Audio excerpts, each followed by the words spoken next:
En el fascinante mundo de la literatura, la voz de la mujer ha sido a menudo un eco poderoso, desafiante y a veces eclipsada. Hoy tenemos el honor de sumergirnos en una conversación que nos llevará a explorar los recovecos de la generación del 27. Mujeres valientes que desafiaron las normas de su tiempo firmando con apodos masculinos y cómo estas huellas se entrelazan con la literatura contemporánea. Nos acompaña Mariló Marín, profesora de literatura, cuyo conocimiento y pasión por la palabra escrita sigue iluminando las mentes de generaciones de estudiantes. A través de sus palabras abordaremos cuestiones cruciales sobre la igualdad de género en la literatura y la travesía de las mujeres que desafiaron los límites impuestos. Prepárense para un viaje literario en el tiempo y en el espacio. Bienvenida, Mariló. Gracias, muchas gracias. ¿Hablamos? Por supuesto, hablamos. ¿Cómo influyó la generación del 27 en la literatura española y qué papeles desempeñaron las mujeres en el movimiento literario? Bueno, pues como sabes, como bien sabes, sabido por todo el mundo, la generación del 27 fue una gran generación de autores hombres, de autores varones, cuya prestigiosa obra ha cruzado los límites territoriales españoles, por supuesto, forman parte de la literatura española, de la literatura universal. Y entre sus líneas, entre sus filas, pues tenemos incluso un premio Nobel, el sevillano Vicente Aleixandre, al que le dieron el premio Nobel allá por el año 77, 1977, y cuyo prestigio pues nadie pone en duda. Podemos encontrar sus textos y su biografía en numerosos libros, en numerosos itinerarios literarios de estudios de todas las universidades del país y de fuera del país. Pero lo que nos cuesta más trabajo rastrear son las voces femeninas coetáneas a estos hombres, ¿no? Hubo también una generación de autoras del 27, entre las que aparecen, por ejemplo, Carmen Conde, Concha Méndez, Gloria Fuertes, cuyas obras también tenían la calidad similar a las de sus coetáneos varones y que, sin embargo, no han tenido la presencia ni la repercusión que han tenido estos hombres, ¿no? A Gloria Fuertes, por ejemplo... Sí, la conocemos más. La conocemos más mediante el formato televisivo, ¿no? Entró en nuestros hogares. Nosotros somos... somos de los 90, somos adolescentes criados en los 90, que hemos visto programas como Un globo, dos globos, tres globos, La cometa blanca, que los conocerás también. Y ella, con esa figura masculinizada, ¿no?, pues entraba en nuestros hogares siempre como una autora destinada a la literatura infantil. Efectivamente. Con lo que eso conlleva también, ¿no? Sí, una claro. literatura menor. A mí me gusta siempre puntualizar que pensamos que la literatura infantil es una literatura menor, pero en realidad los lectores niños son los lectores más exigentes. Nosotros, como lectores, nos enfrentamos al texto y en función a las páginas que tiene, 100, 200 páginas, pues le podemos dar un porcentaje de lectura, ¿no?, para ver si nos engancha el texto. Pero un niño abre el libro y en la primera página, si no le gusta, lo cierra. Ese es el lector más exigente. Sí. Luego, pensar que Gloria Fuertes, porque tenía sus textos, o parte de sus textos, parte de su creación literaria, estaba destinada a los más pequeños, y que eso restase calidad literaria a lo que escribía es un gran error. Efectivamente. Yo quiero pensar además que las políticas de igualdad y este camino hacia el feminismo y hacia una sociedad más igualitaria es lo que ha provocado también que sus obras, que las obras de Gloria Fuertes se reediten, se están reeditando desde hace relativamente poco en bibliografías monográficas, donde ahí evidentemente presenciamos que su temática no es solo infantil, ¿no? Efectivamente, claro, que abarcan más, ¿no? Abordaba pues los mismos temas que sus coetáneos varones, vamos. Entonces, todas estas autoras, todas estas ancestras, me gusta hablar de ellas como inspiradoras, como ancestras, ¿no?, de la literatura femenina y del papel de la mujer en la creación literaria posterior, pues ha tenido una repercusión relevante, ¿no? Y es importante recordarlas y que existan textos donde se lean. Afortunadamente, aunque no son todos, pero sí que hay ya libros de texto en secundaria, por ejemplo, que es además a lo que yo me dedico. Que ya han incluido quizás... Que han incluido claro. a muchas de estas mujeres. De estas autoras femeninas. Sí, porque además sus textos por el hecho de estar firmados por mujeres, que a lo largo de la conversación le vamos a dar la vuelta a esto. Sus textos no estaban publicados no por falta de potencia creativa o no por falta de calidad, sino porque los firmaba una mujer.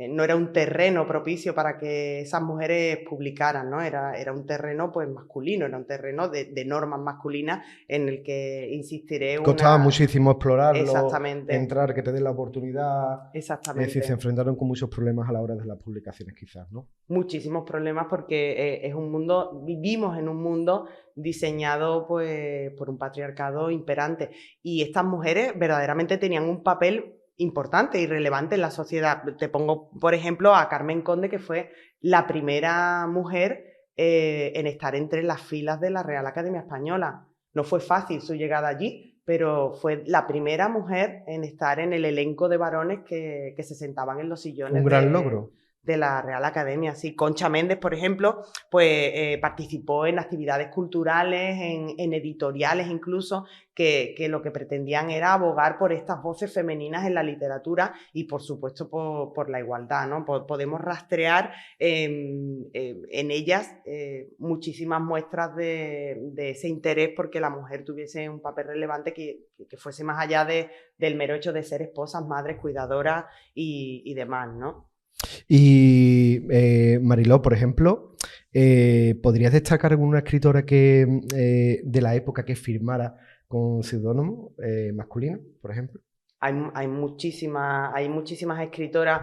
En la generación del 27 existieron autoras que firmaban con seudónimo, pero los seudónimos los podemos rastrear a lo largo de la historia en todas las literaturas, ¿no? Era el resquicio que les quedaba a las valientes que se atrevían a querer apostar por los textos que escribían, ¿no? Sí, cuando no tenían a lo mejor ningún recurso más, apostaban por poner un seudónimo e intentar llevar su conocimiento y su forma de pensar de alguna manera, ¿no? Ten en cuenta que el mundo literario, aunque ahora vemos muchísimos textos publicados de mujeres, ¿sí?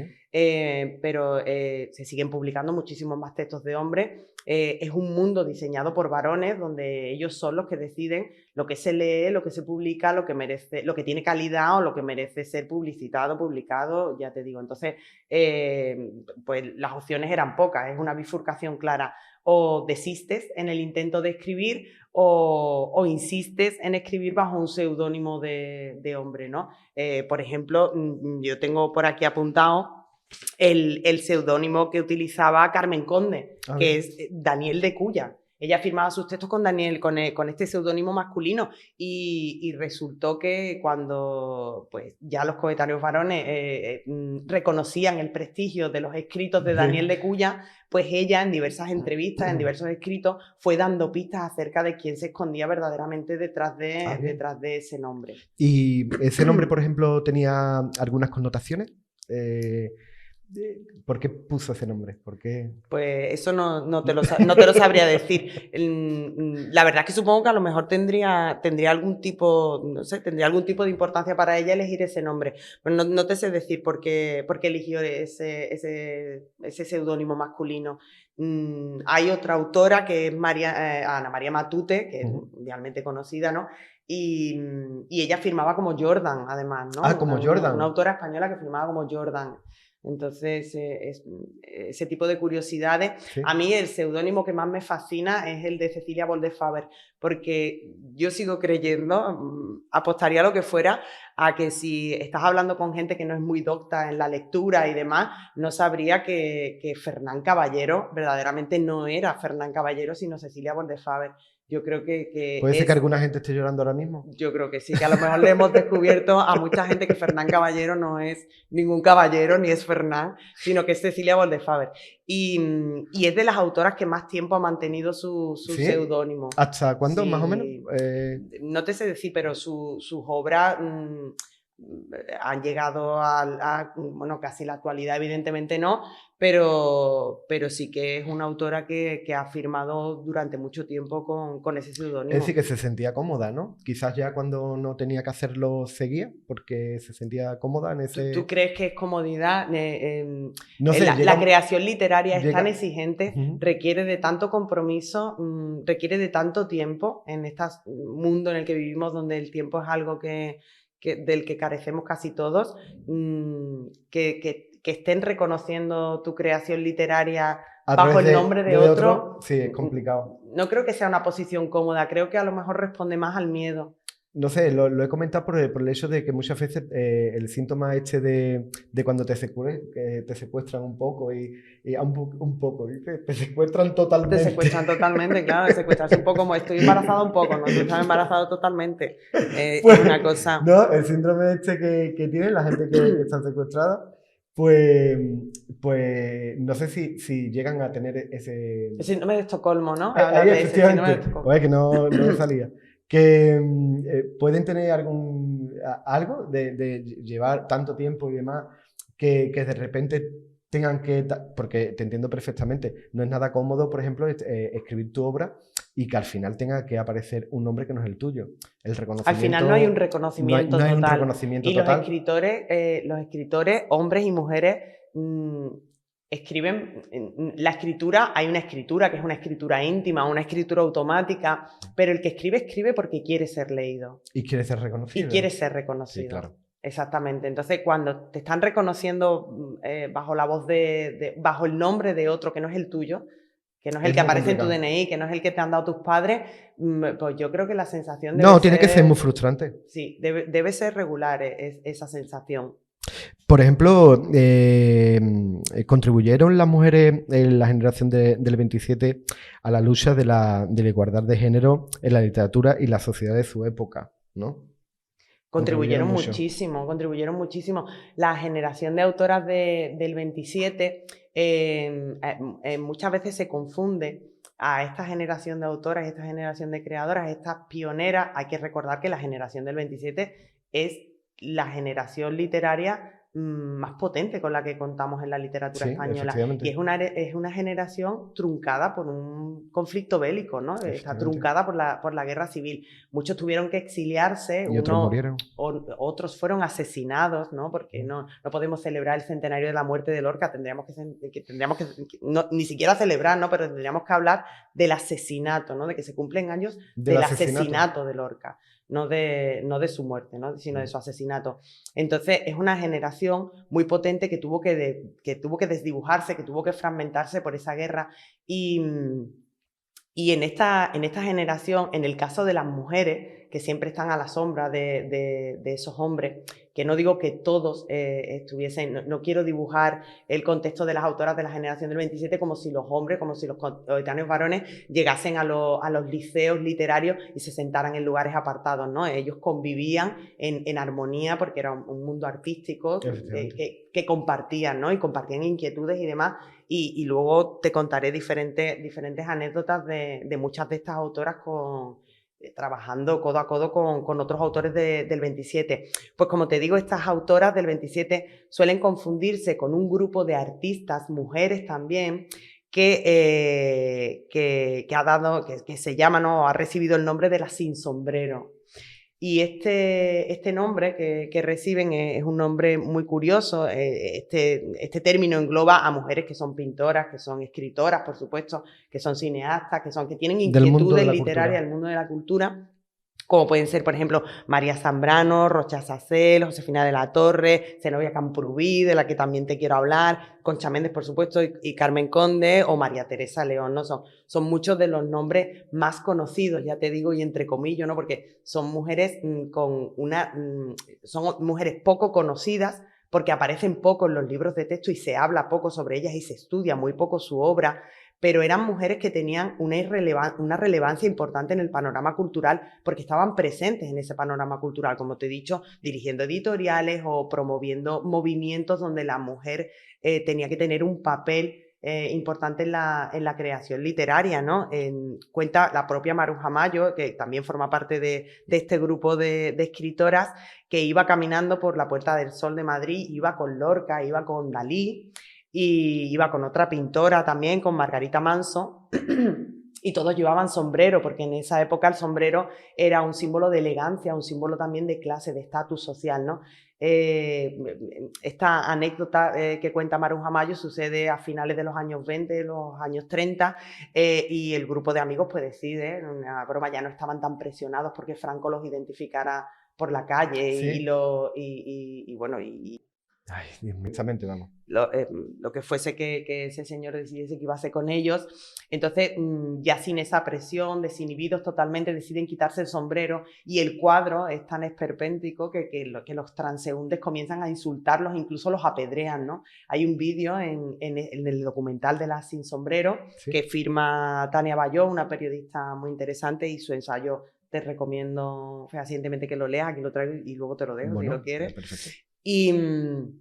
Y hay un sketch, ¿no? Hay un trocito del vídeo en el que ella lo cuenta riéndose, ¿no? Ella lo cuenta como una anécdota que verdaderamente significó una revolución, porque a partir de ese momento, quitarse el sombrero fue un símbolo revolucionario. Efectivamente, claro. Un símbolo revolucionario, te tengo que decir, en los hombres, porque ellos ya podían quitárselo en algunos sitios. En las mujeres era obligatorio. Era obligatorio, no podían ni quitárselo en el teatro. Entonces, Sí. en las mujeres, el hecho de quitarse el sombrero, pues fue una obscenidad para la época. Entonces, estas mujeres tan importantes que se jugaron la piel, ¿no? Y que tuvieron que marcharse y tuvieron que esconderse, igual que los apagar autores, su voz, ¿no? al final. Exactamente, pues estas mujeres hay que seguir reivindicando su memoria, hay que seguir escribiendo textos sobre ella. Es necesario que sigan existiendo conversaciones de este tipo que estamos manteniendo nosotros, porque son figuras relevantes para aquellos que amamos la literatura,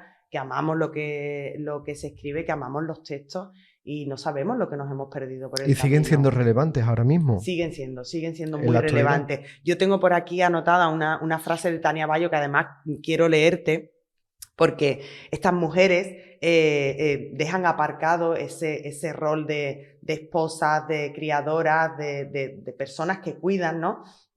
O de musas, ¿no?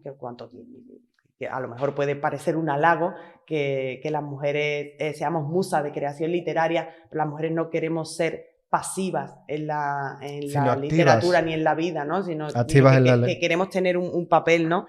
Y en palabras de la propia Tania Bayó, que es la autora de Las Sin Sombrero, cineasta también, pues ella dice, ¿no? Estas mujeres decidieron convertirse en sujetos de su propia vida, en sujetos libres, participando sin complejos en la vida intelectual del primer tercio del siglo XX. Por primera vez en España, un grupo de mujeres se erige como sujetos históricos.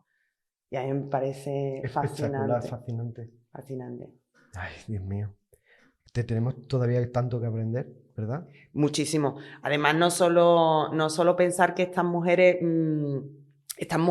beben de otras fuentes. Nada surge de la nada, ¿no? Sí. Todo tiene un origen, y rastreamos a mujeres escritoras ya en la Edad Media. Existían trovadoras, pero cuando tú estudiaste a los juglares y el Mester de Clerecía, el Mester de Juglaría, ¿en qué momento leíste, te hablaron de alguna mujer trovadora? Pero ya existían en ese momento mujeres trovadoras.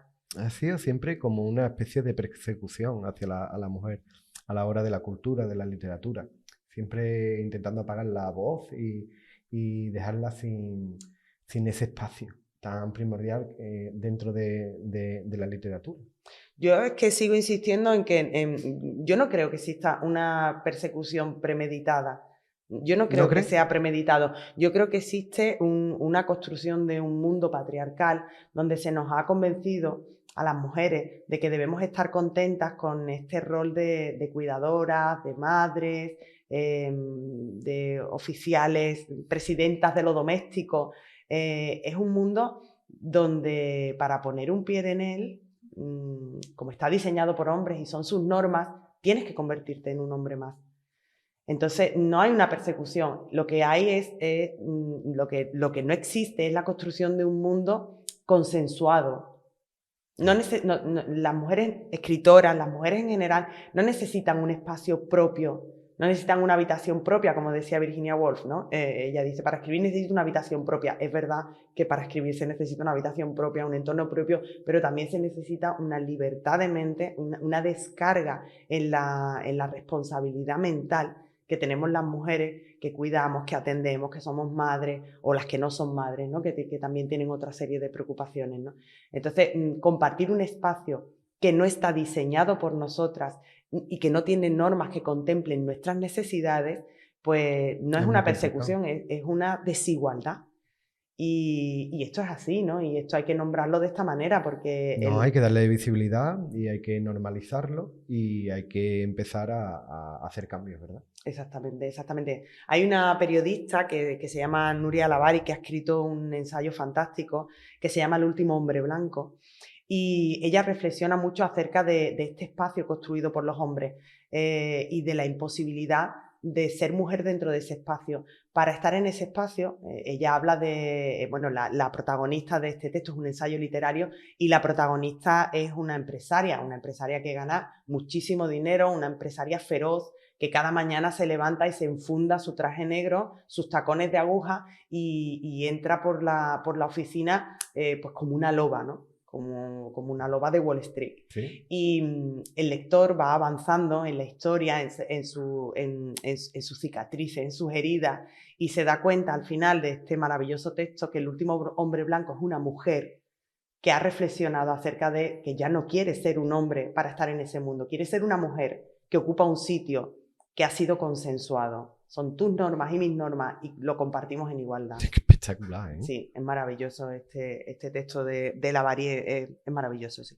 Podríamos destacar a escritoras contemporáneas cuya obra esté influenciada por la literatura actual y rompiendo con las convenciones establecidas, quizás.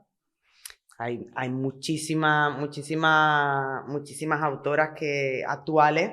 Necesitaríamos otro programa para Sí, eso. Uno para seguramente. Gloria Fuerte, uno para estas autoras. Yo, cuando me propusiste esta charla, lo primero que pensé es, bueno, pues claro, tengo que elaborar un texto expositivo ofreciendo información y ofreciendo datos, pero todo está plagado de mi subjetividad, ¿no? Entonces, las autoras de las que te voy a hablar ahora son autoras que me parece que trabajan unos temas que no son temas exclusivos de las mujeres, porque la maternidad se ha trabajado en muchos textos firmados por hombres, evidentemente, o no sé, o cuestiones como las relaciones afectivas, el género, los abusos de poder. Yo no digo que la visión de estos escritores que han hablado de estos temas sea una visión errónea, pero sí que aseguro que es una visión incompleta. Claro. Que le faltan datos, le faltan claro. haber nacido mujer, ¿no? Y haber sufrido pues este tipo de discriminaciones. Entonces, para mí hay voces que son relevantes y que yo pondría, sus obras las pondría como literatura obligatoria, pero no en España, sino de manera universal. Por ejemplo, una de ellas que a mí me gusta mucho es la cordobesa Rosario Villajo. El último libro que ha publicado se llama La educación física y asistimos en este libro a 4 horas de fuga en los que una adolescente huye de un sitio donde ha sentido una amenaza y lo que sí quiero dejar claro es que cuando las mujeres sentimos una amenaza no nos la inventamos. Algo en el ambiente, algo en el contexto nos indica que estamos en peligro. Efectivamente. Entonces esta chica sale porque sucede un hecho, evidentemente lo protagoniza un varón. Entonces ella sale asustada de allí y tarda 4 horas en llegar a su casa y se plantea diferentes cuestiones donde las adolescentes de los 90, las que hemos sido adolescentes en los 90, nos vemos prácticamente identificadas con cada miedo y con cada resquicio que se va encontrando, cada escollo que se va encontrando antes de llegar a su casa. Es un texto fascinante que transcurre en 4 horas. Son 200 páginas de reflexión.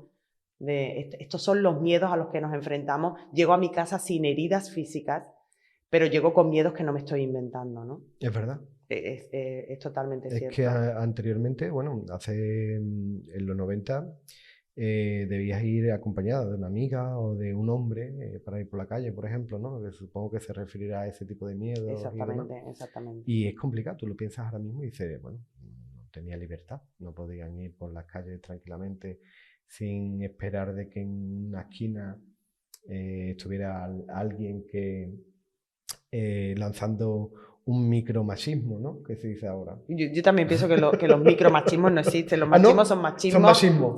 Bueno, no hay categoría. Nos han vendido también la historia por ahí, ¿no? Que se puede, que lo de los piropos son micros y ya si te toco en macro, ¿no? Efectivamente. Pues entonces es eso. Al final siempre la mujer ha estado muy expuesta. ¿Cuál cree que son los temas tabúes en la literatura? Pues yo sinceramente no pienso que la literatura tenga temas tabú. Yo creo que existen temas incómodos, como los temas que, por ejemplo, puede tratar Rosario Villajos o Silvia Hidalgo, que es otra sevillana, o Sara Mesa, que es conocidísima.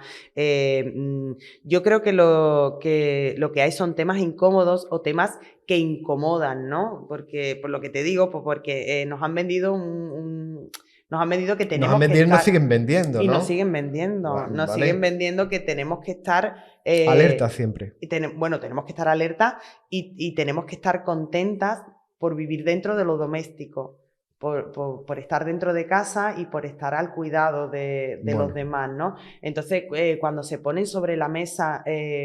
temas que incomodan como el deseo femenino, como la necesidad de proyectarnos como mujeres sin tener que estar siempre relegadas a la proyección del varón, como le pasó, por ejemplo, a Zenobia Camprubí, ¿no?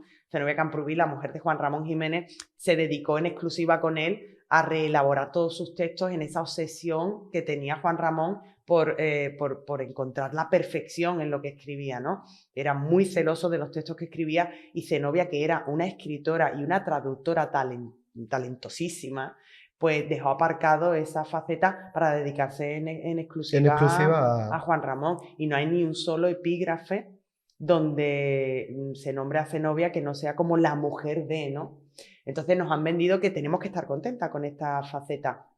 Y lo que yo veo que está sucediendo en la literatura actual es que estos temas pues se están poniendo sobre la mesa, ¿no? Y son temas incómodos y hay mucho crítico literario que ha dado en bautizar estos temas como autoficción, como si todas las escritoras cuando escriben sobre maternidad o cuando escriben sobre la depresión posparto o cuando escriben sobre el físico, sobre las frustraciones femeninas, su deseo de proyección, pues parece que la primera pregunta que hacen es ¿cuánto de biográfico hay en este texto? Pues mire, yo puedo inventarme que hay un asesino en serie en mi novela sin ser yo un asesino en serie, ¿no? Podemos diferenciar entre la pluma que crea y el protagonista que está siendo creado.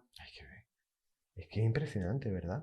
Hay muchas cosas impresionantes y que enfadan muchísimo en el mundo literario, en todos los mundos literarios en general, pero yo soy muy positiva. Pero yo creo que es porque otros se hacen más pequeños, ¿verdad? Quizás es un complejo, ¿No? Lo sé.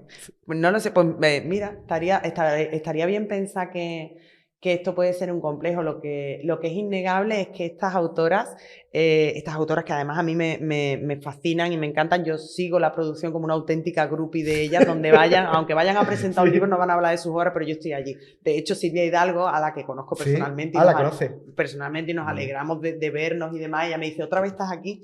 Pues ella, aunque no vaya a hablar de su libro, yo la sigo en redes y me interesa muchísimo todas las reflexiones, porque estas mujeres están haciendo algo muy importante, que ya lo han hecho otras, que ya lo han hecho las ancestras, ¿no?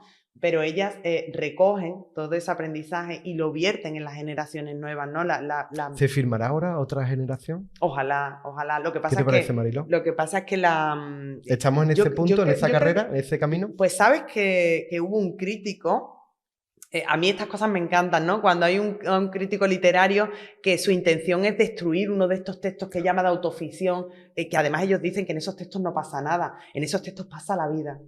En esos textos pasa la vida y se reflexiona acerca de lo que importa, que son las vísceras y lo que uno siente y lo que uno quiere ser y lo que uno se ve obligado a tapar. Y lo que uno, y no debería estar empleando lo que una está obligada a tapar, porque tiene que atender otros roles, ¿no? Entonces hubo un crítico al que se le dio la vuelta la crítica, ¿no? Y entonces él dijo que estas mujeres son como bisontas, que van siempre intentando hacer mucho ruido cuando pisaban, ¿no? Y entonces fue la propia Silvia Hidalgo en una conversación, en una presentación de su última obra, Nada que decir, donde tenía que decir muchísimo, por supuesto, que no le importaría que les pusieran a ellas, a Rosario Villajo, a todo este grupo de autoras, ahora María Bastarós y unas cuantas que yo sigo y que me gusta mucho cómo escriben, pues que le pusieran Las Bisontas. Qué bien. Porque a mí me parece también un nombre muy fascinante. Al final salen ese tipo de... Muy prehistórico. Porque además es que la escritura de las mujeres es prehistórica. Las mujeres escriben desde siempre. Desde siempre, desde te cuento además una anécdota preciosa.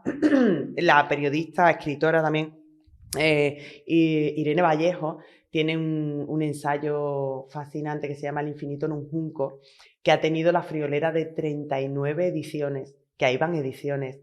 Los libros tienen una vida muy breve.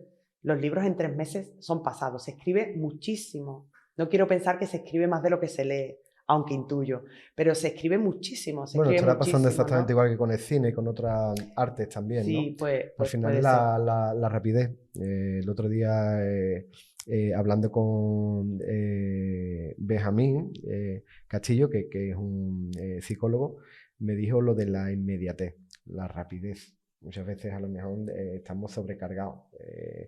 Y es lo que tú dices, ¿no? Vivimos en un mundo espero de que no se escriba tanto como no se lee. Hay muchísimos libros, llegas a una librería y es apabullante, ¿no? Es las complicado, novedades. De verdad. Es muy difícil. Yo siempre he tenido problemas a la hora de escoger un libro. Es decir, cuando he ido a una librería y demás, digo, ¿qué es lo que me apetece? ¿Qué es lo que...? Y cuando he llegado a por ponerte algo de suspense o algo de psicología que me gusta mucho y demás, me cuesta por la gran variedad que hay, que es genial y es magnífico, pero creo que deberíamos de vivir 2 vidas para leer todo eso. Yo muchas veces conozco a gente, ¿no?, que me dice, es que tú lees mucho, es que tú... Y digo, sí, yo leo muchísimo, soy una voraz lectora, ¿no? Devoro los libros. ¿Cuántos libros lees al año? Pues me puedo leer del orden de 60, 70 libros. Está muy bien, está muy bien. Y si tengo buenas rachas, si tengo buenas rachas. Pero sí que es verdad que dejo muchos también. Sí. Claro, es que Daniel Pennac... Es frustrante esto también un poquito. Bueno, no, es que yo lo concibo de la siguiente manera. Daniel Pennac escribió un decálogo de los derechos del escritor, de los derechos del lector, perdón, y el primero es el derecho a dejar de leer. No tengo tiempo para leerlo todo. Si a las 100 páginas... No me ha enganchado, no me ha transmitido lo que estaba buscando, no... Lo dejo y voy con otro, ¿no? Precisamente porque no tengo tiempo para leerlo todo y yo quiero leer todo lo que pueda. Lectura no se debe de convertir en una lectura por obligación, ¿verdad? No, la lectura jamás tiene que ser una obligación. De hecho, la literatura en sí, la lectura está hecha para divertirse, ¿no? Pues para entretenerse, es un medio para entretenerse. Te estaba hablando de Irene Vallejo, porque sí, además esta anécdota es maravillosa a raíz de esto de las bisontas, ¿no? Y del origen prehistórico de la escritura. Las mujeres relegadas a lo doméstico, ¿no? Ella hace una investigación y descubre que estas mujeres que se dedicaban a coser y demás, ¿no? Y que se generaba entre ellas esos momentos de sororidad en los que cosían y además compartían tiempo contándose historias, ¿no? Bien. Y ella descubre que la relación entre los textos y los textiles está muy marcada en la historia, porque tenemos expresiones como son las de, y te las leo, que las tengo por aquí para que no se me olviden ninguna, ¿no? Pero nosotros urdimos una trama, hilvanamos ideas, son fascinantes la cantidad de términos que podemos encontrar donde se relaciona ese momento muy de mujer, que es el momento de coser, un momento muy doméstico y que está directamente relacionado con el origen de la creación literaria, ¿no? Qué fascinante, ¿verdad? Hay muchos ensayos que son muy interesantes y que sería importante que se pusieran en valor. Se pusieran en valor. Que se conocieran, que se leyeran y que se estudiaran. Y que se estudiaran, totalmente de acuerdo. Por ejemplo, ¿qué desafíos son los que enfrentan las escritoras en comparación con su antónimo, que lo estábamos hablando ahora mismo? Por profundizar un poco, ¿siguen esos desafíos? Yo creo que existe un desafío, no tengo la teoría todavía muy probada, pero existe un desafío que es preocupante, a mí por lo menos me preocupa, porque empezamos esta conversación hablando de que las mujeres del 27, a pesar de tener una presencia relevante en la sociedad de la época, por esta tarea suya en la cultura, ¿no? Y esta necesidad de abrir las puertas a las mujeres que escribían y que eran más tímidas, digamos, ellas no publicaban sus textos, no podían publicar sus textos porque el territorio era varonil y ellos eran los que decidían lo que se escribía. Y no publicaban porque eran mujeres. Pero ahora le hemos dado un poco la vuelta a la tortilla, no hay grises entre medio, no teníamos un negro y ahora no tenemos, y ahora lo que tenemos es un blanco. Ahora se publican textos porque están firmados por mujeres. Entonces esto puede responder a una política del maquillaje, a un uso del feminismo como propaganda, a un deseo... No te sé decir, yo espero equivocarme y que entonces que alguien a este podcast ponga, te están mintiendo, esto no es así. Bueno. Pero es cierto que muchas de las escritoras que yo sigo, pues desgraciadamente publican en sus redes confesiones, cuando les dan un premio, pues ellas publican y dicen, me han dado un premio y por supuesto le han dado un premio porque hay calidad literaria en lo que escribe, pero cuando sus compañeros de profesión las felicitan, pues les dicen cosas del tipo, oye, felicidades por el premio, me alegro mucho de que te hayan premiado porque hay que apoyar la literatura de las mujeres, los escritos de las mujeres. Y entonces eso es un jarro de agua fría. Claro, volvemos otra vez a estar en el mismo punto de partida. Exactamente. Exactamente. Entonces, ahora me publicas porque soy mujer y eso atiende a una moda. Es una lucha, ¿verdad? Es una lucha continua. Yo a veces apago el chip y digo, me merece la pena esta batalla, la voy a cursar, pero si no, en la mayoría de discusiones donde veo que no hay un foro apropiado para debatir. Yo creo, Mariló, que en la palabra al final está la verdad. Exactamente, sí. Y en la palabra está el decir y el cómo sientes o cómo piensas.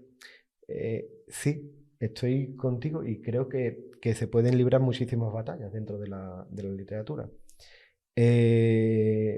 La literatura además sirve como arma de reivindicación social. Bueno, ha existido siempre, ¿no? Tenemos literatura que es arma política social, ¿no? Pero claro, es decir, es como tú decías, no podemos estar todos los días mirando hacia atrás. Necesitamos mirar hacia adelante e intentar hacer las cosas bien. Siempre supongo que habrá personas que utilicen en ese momento esa cuestión de aprovechar el tirón, ¿vale? Que es lo que se dice, para cursar su propaganda. ¿Estáis de acuerdo? ¿Vale? Pero al final yo creo que ganamos. Al final ganamos, porque al final se publica y la palabra se escribe y se lee. Y la palabra perdura, la palabra escrita perdura.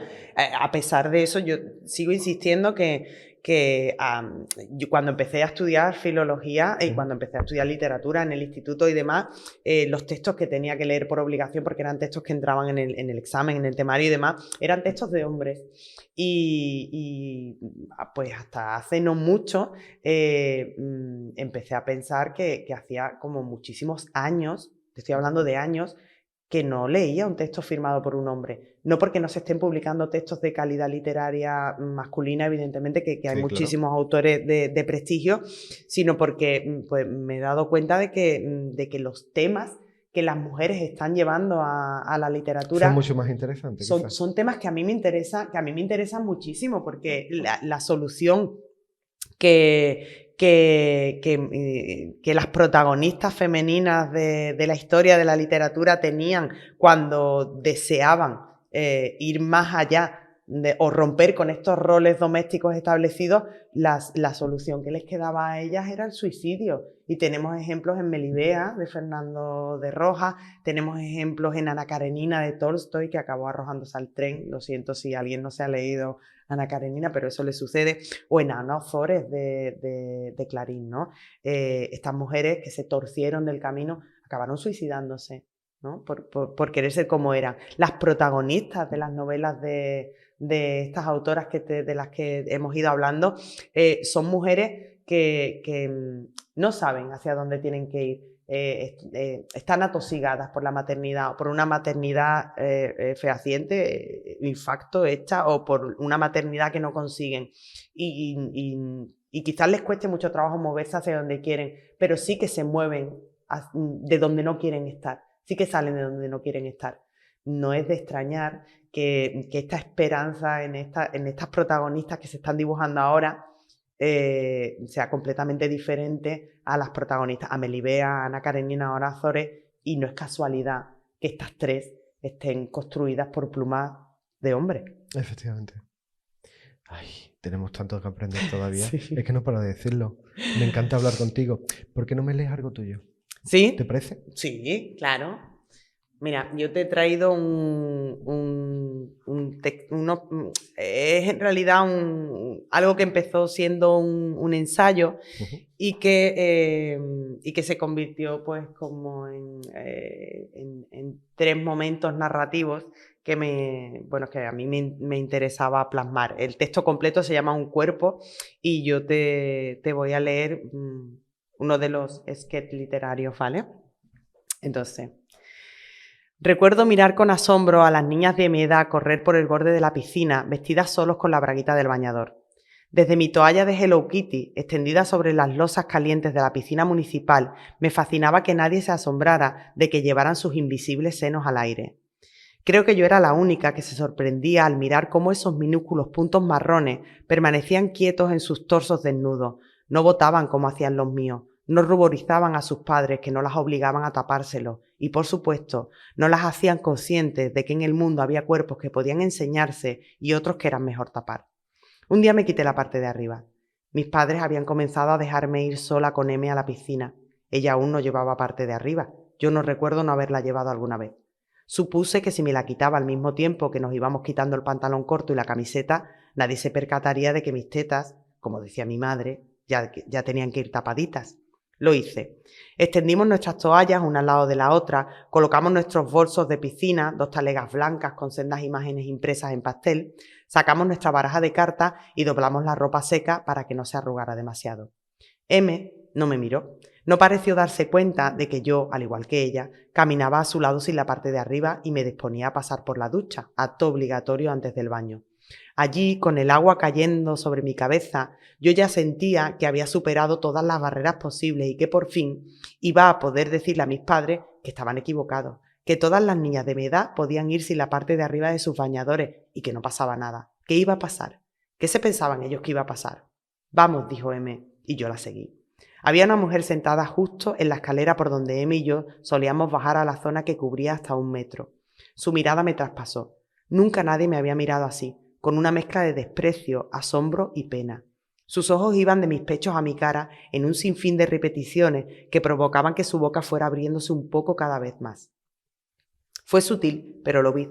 Por debajo del agua, el brazo que tenía sumergido tocó a su acompañante, otra mujer de casi idéntica edad, a la que advertía que no debía perderse el espectáculo que al parecer mis tetas y yo estábamos ofreciendo.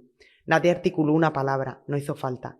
La tos de mi padre cuando aparecía en la tele una mujer con el torso desnudo, sus comentarios cuando las veía en la playa, la insistencia de mi abuela materna en que me tapara si mi padre necesitaba entrar en el baño cuando yo estaba en él, la norma no escrita que me obligaba a usar la parte de arriba del bañador infantil, surtieron su efecto. Sentí una ola de calor que no había experimentado jamás. Me recorría el cuerpo. La cara estaba a punto de estallarme y el corazón parecía pujar con el esternón para salir del pecho desnudo y mojado. Me sentí ridícula, tan ridícula que no contesté a M, que ya dentro del agua me gritaba que a dónde iba. Recogí mis cosas, claro. Me puse la ropa seca encima de mis bragas mojadas. En el culo del pantalón se dibujó un gran charco húmedo, algo que odiaba. Me colgué mi bolso de piscina y me marché a casa. Nunca jamás le he contado a nadie que aquella vez fue la primera de otras muchas en la que quise transgredir la norma sin conseguirlo.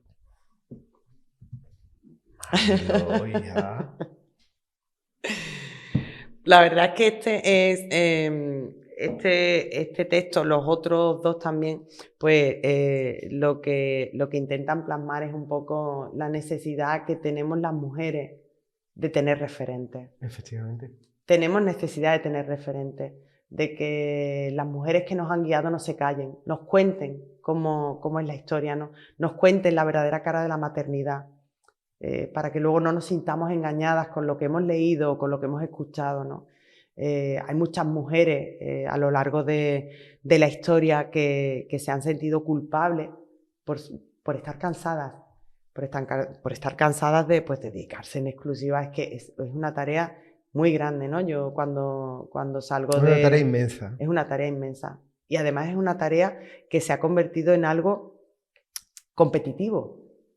La maternidad es una carrera competitiva y las mujeres necesitamos de verdad que la sororidad se haga efectiva y necesitamos tener referentes. Y los referentes están en los libros, en los textos, ¿no? Hay un ensayo que es este de aquí, que es el último que leí, el de Begoña Gómez Urzaíz, que se llama Las abandonadoras.